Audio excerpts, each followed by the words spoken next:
The Anglo-Norman period in English literature spans from the Norman Conquest of England in 1066 to the latter part of the 14th century.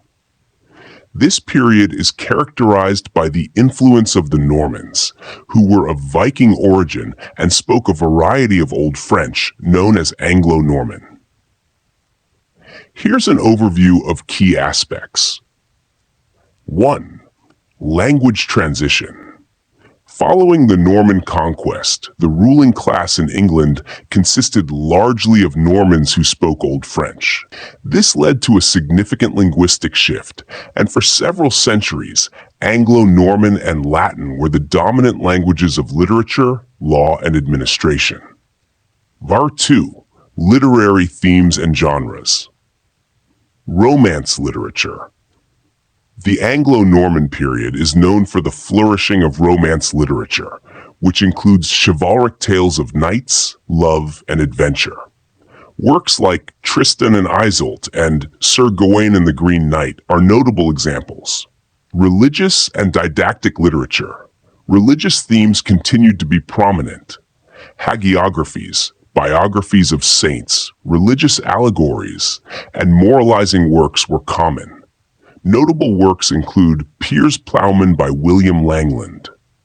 Courtly love poetry.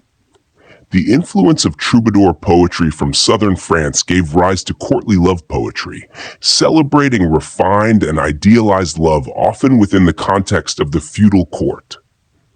3. Historical developments. Domesday Book, Fen 86. Commissioned by William the Conqueror, the Domesday Book was a comprehensive survey of England's landholdings, providing valuable insights into the socio-economic structure of the time. Law codes. The Anglo-Normans contributed to the development of legal codes, most notably the Assize of Clarendon, 1166, and the Assize of Arms, 1181. 4. Literary figures. Wace, a Norman poet who wrote Roman de Brut, a verse history of Britain that provided a poetic retelling of Geoffrey of Monmouth's Historia Regum Britanniae. Marie de France, a poet known for her works in the genre of Breton lie, short narrative poems often centered around themes of courtly love and the supernatural. Lanval is one of her well-known lays. Geoffrey Chaucer. While Chaucer's later works fall into the Middle English period, his early writings show the influence of Anglo-Norman literature. He translated and adapted French poetry, contributing to the blending of linguistic and literary traditions. 5.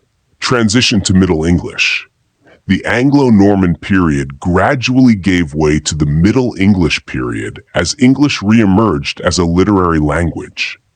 This transition is exemplified by works like Chaucer's Canterbury Tales and John Gower's Confessio Amantis.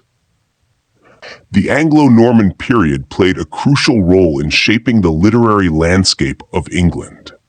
It witnessed a fusion of Anglo-Saxon and Norman French literary traditions, laying the groundwork for the evolution of English literature in the centuries that followed.